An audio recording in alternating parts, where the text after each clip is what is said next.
France 1940. Depuis le traité de Versailles, signé le 28 juin 1919 entre l'Allemagne et les Alliés, la Société des Nations est créée. Elle détermine les sanctions prises à l'encontre de l'Allemagne et de ses alliés à la fin de la Première Guerre mondiale. Il est vécu tel un vrai diktat par l'Allemagne.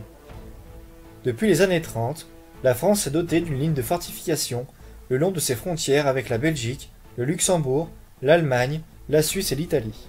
Son nom, la ligne Maginot, du nom du ministre de la guerre de l'époque, André Maginot. En 1936, Adolf Hitler ordonne la remilitarisation de la Rhénanie et y installe des troupes de la Wehrmacht, en désaccord avec le traité de Versailles. Il ordonne également à Fritz Todt la construction d'une ligne de défense, la ligne Siegfried ou Westwall. Il s'agit d'un système de défense s'étendant sur plus de 630 km avec plus de 18 000 bunkers, de tunnels et des dents de dragon. Le 3 septembre 1939, suite à l'agression de la Pologne, la Grande-Bretagne puis la France déclarent la guerre à l'Allemagne nazie.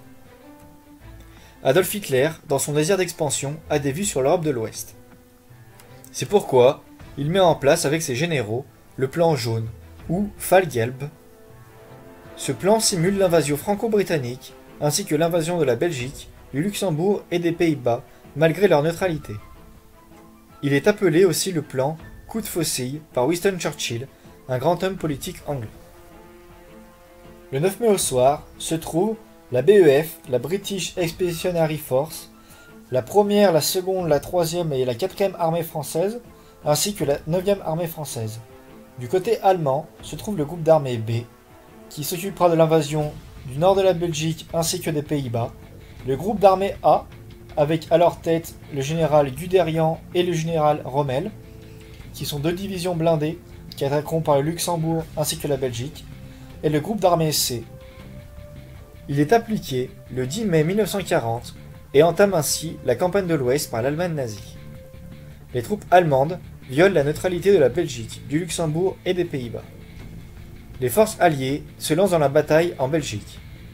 À 6h30, le 10 mai, Gamelin ordonne le déclenchement de la manœuvre d'Il-Bretta, qui prévoyait une intervention militaire en Belgique en cas d'invasion de ce royaume par les forces armées allemandes. Ce plan est étendu à une intervention franco-britannique aux Pays-Bas. Le plan jaune fonctionne. En effet, l'attaque au nord de la Belgique n'est conçue que comme une manœuvre de diversion, destinée à attirer les corps expéditionnaires britanniques et les puissantes forces françaises stationnées dans les Flandres. L'offensive principale doit se dérouler plus au sud, dans les Ardennes. En effet, région accidentée et couverte d'épaisses forêts, l'état-major français tient pour infranchissable et qu'il ne protège que par quelques forces peu étoffées. Le 12 mai, en fin d'après-midi, la 7e Panzer du général Rommel arrive devant Dinant. Il passe la Meuse dans la nuit.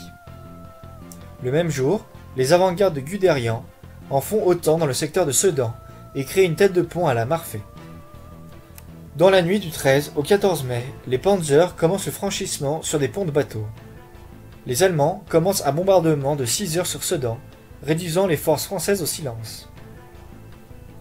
Au nord de Sedan, il ne reste plus que la 9e armée du général Corap, mal équipée ainsi que mal entraînée. Subissant de violentes attaques aériennes et terrestres, il ordonne le repli, créant une brèche entre Dinant et Sedan. Le 15 mai, les divisions allemandes s'y engouffrent. Pour les Allemands, la vitesse conditionne tout. La guerre du Blitzkrieg, ou la guerre éclair, est alors adoptée par l'armée allemande. Les Stuka jouent un rôle primordial dans l'avancée rapide des forces allemandes. En effet, ils sont chargés de bombarder les ponts, les routes, les axes de communication, les gares, les aérodromes, ainsi que les réserves de carburant de l'armée française. Le 14 mai, les Alliés veulent détruire les ponts de Sedan qu'empruntent les chars de Guderian. Pour cela, ils envoient des bombardiers de la RAF appuyés par l'armée française. La Flak allemande abat 85 appareils. Le chef de l'aviation anglaise refuse de laisser ses avions s'exposer en France.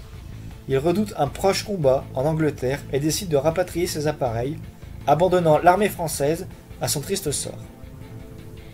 Le 15 mai, la Hollande capitule. Le même jour, les troupes se replient de la Belgique pour venir défendre le sol français.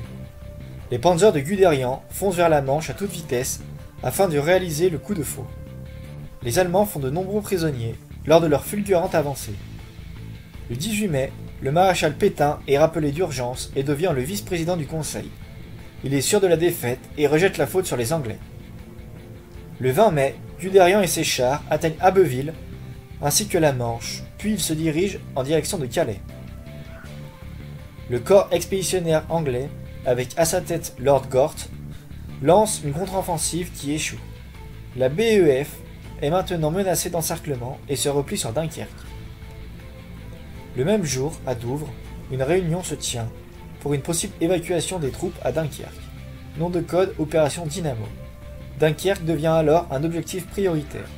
Le 24 mai, Hitler ordonne de stopper les armées au sol allemandes afin de laisser à Göring et à sa Luftwaffe, l'armée de l'air allemande, détruire les forces alliées encerclées. Dunkerque subit alors un important bombardement d'artillerie et d'aviation. Le 26 mai, Hitler autorise la reprise des combats par ses troupes au sol sur l'axe Tournai-Cassel-Dunkerque. Le même jour, Lord Gort reçoit l'ordre d'évacuer les troupes encerclées par la plage et les ports disponibles sous l'appui de la marine et de la RAF, lançant ainsi l'opération Dynamo. C'est près de 800 bateaux anglais de tout type qui vont participer à l'opération d'évacuation. Le 27 mai au soir, c'est près de 200 000 soldats qui ont réussi à embarquer depuis Dunkerque. Le 28 mai, sur les plages, les Anglais commencent à détruire les armes et les équipements. De nombreux bateaux sont coulés sous les bombes. L'évacuation est longue et les pertes sont terribles. Ce même jour, l'armée belge capitule, laissant la 17e armée allemande avancer vers Dunkerque. Les Stuka intensifient leur bombardement sur les navires en les envoyant par le fond avec leur chargement humain. Les vedettes de la Kriegsmarine foncent alors vers Dunkerque. Le 1er juin, des pêcheurs anglais viennent aider la marine anglaise dans l'évacuation des soldats. À minuit, le message « Corps britannique évacué » est envoyé à Londres. À 3h40, le dernier destroyer Shikari quitte Dunkerque, mettant fin à l'opération Dynamo. Les Alliés ont laissé sur place 40 000 hommes qui seront faits prisonniers par l'armée du Troisième Reich.